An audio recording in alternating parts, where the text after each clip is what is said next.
Let's assume that you purchased an apple from a physical marketplace. In this process, there is a seller and a buyer. From seller, product called apple is sold to the buyer, and in exchange, money is returned by the buyer to the seller. The concept of product is very important because any transaction that happens only because of the product. In this case, it is an apple. In the similar way, in programmatic advertising ecosystem, there exists a seller, buyer, and a product.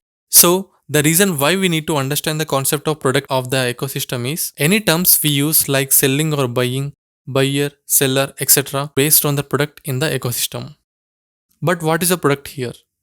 The product is advertising inventory or ad inventory, ad space, or we can call it as ad slot also.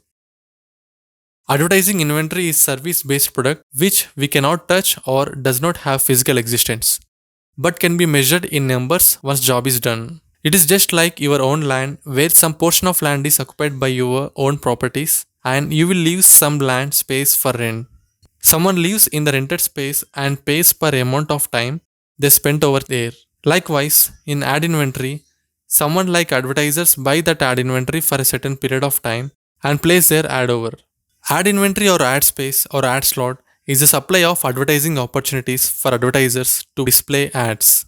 Every product has its own lifespan, right? In this case, lifespan of ad inventory, which is a source of ad impressions, is in milliseconds.